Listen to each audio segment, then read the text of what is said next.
ہمارے سامنے چند سوالات ہیں. EMI میں بغیر انٹرسٹ دیے فون خرید سکتے ہیں یا نہیں؟ دیکھیے، ہمیشہ ایک اصول یاد رکھیے، اگر آپ قسط بننے کا ایک مرتبہ بھی اگر لیٹ کر دیں، ڈیلے کر دیں، نہ دیں، تو انٹرسٹ بڑھے گا یا نہیں بڑھے گا، اتنا دیکھنا ہے.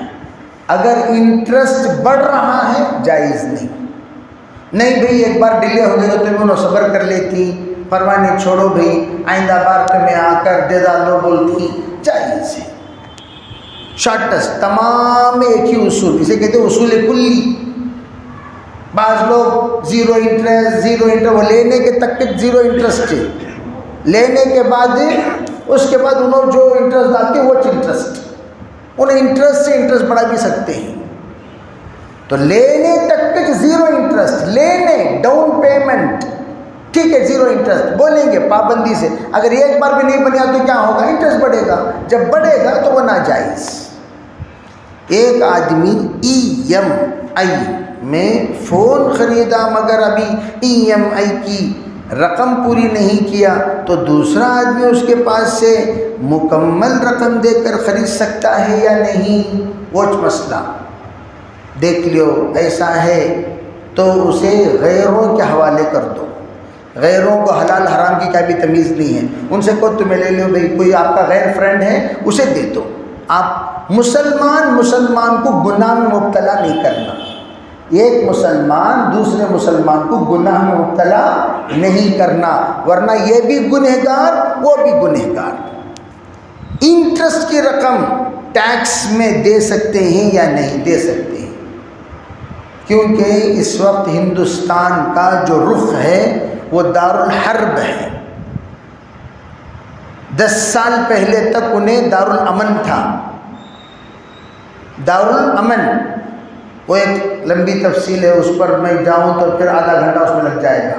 دارالامن یہ مثال دے رہا ہوں. جس وقت گجرات میں حالات بگڑے، کب گودرا کے مسئلہ جب پیش آیا، اس وقت جب حالات بگڑے تو تمام فقہاء نے، علماء نے، مفتیان اکرام نے گجرات کے حد تک لائف انشورنس کی اجازت دے دی ہے.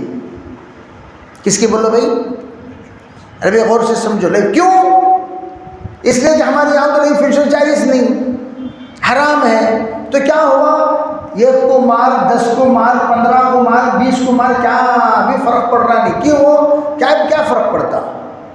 جب لائف انشورنس بنا ہے تو 1 کو مارے تو تمہیں کتنا دینا؟ کچھ نہ کچھ تو دینا نہیں دینا گورنمنٹ کی طرف سے. 2 کو مارے تو دینا نہیں دینا، 3 کو مارے تو جب بوجھ پڑا تب جا کر وہ خود بھائی ان کو ذرا مارے گا تو سوچ سمجھ کر. اس لیے کہ جب اجازت ملی تب بہت ساری چیزوں میں قابو آیا. خیر یہ تو بہت لمبی تفصیلات ہیں، وہ پھر کبھی بیان کروں گا. حالات جب بدلتے ہیں تو فتوے میں بھی تھوڑی سی تبدیلی آتی ہے.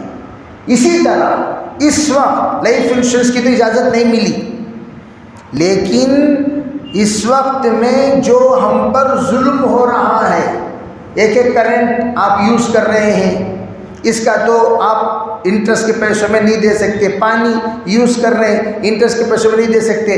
ٹیکس جتنا حلال ٹیکس ہے وہ آپ اپنے پیسوں سے دیجئے. جتنا ایکسٹرا آپ پر بوجھ ڈال دیا وہ تمام پیسے آپ انٹرسٹ میں ادا کر سکتے ہیں. سمجھے بھائی؟ جس گھر میں آپ رہ رہے ہیں وہاں جتنا حلال ٹیکس ہے، جتنا گورنمنٹ کا حق ہے، وہ آپ صحیح پیسوں میں دیجیے.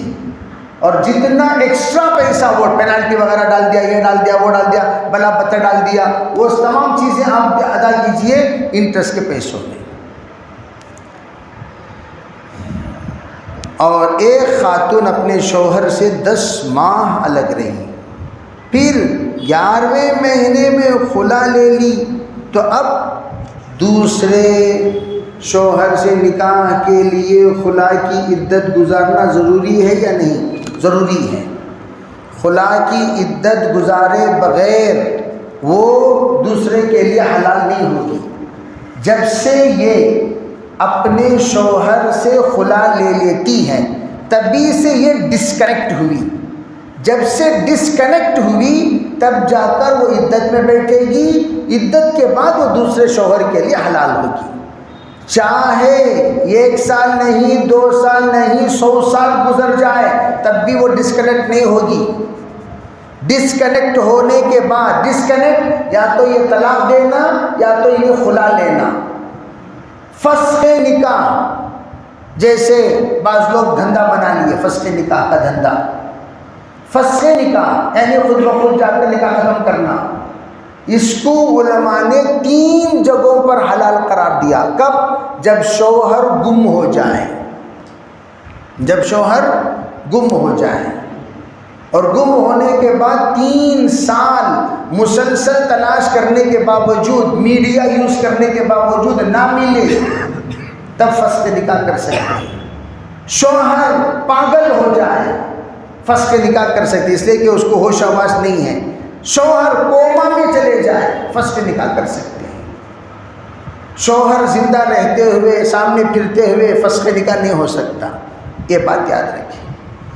ایک آدمی کے حرام مال سے قرض لے کر بزنس کر کے اس بزنس سے حاصل ہونے والے نفع سے قرض ادا کر سکتے ہیں یا نہیں؟ دیکھو، حرام مال، حرام میٹیریل سے مینوفیکچرنگ بھی حرام ہی ہوگا۔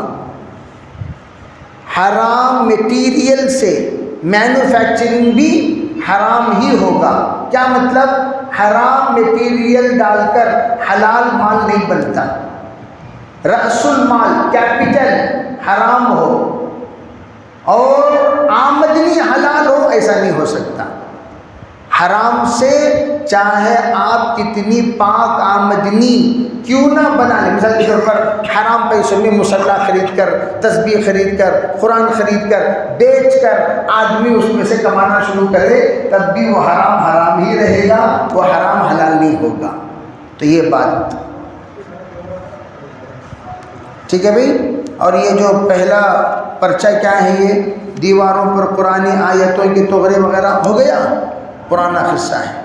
لک الحمد لک شکر، اللہم صلی علی سیدنا محمد وعلی آل سیدنا محمد وبارک وسلم، اللہم تقبل منا ما کان صالحا وصلنا ما کان فاسدا، سبحان ربک رب العزت عما یصفون وسلام علی المرسلین والحمد للہ رب العالمین۔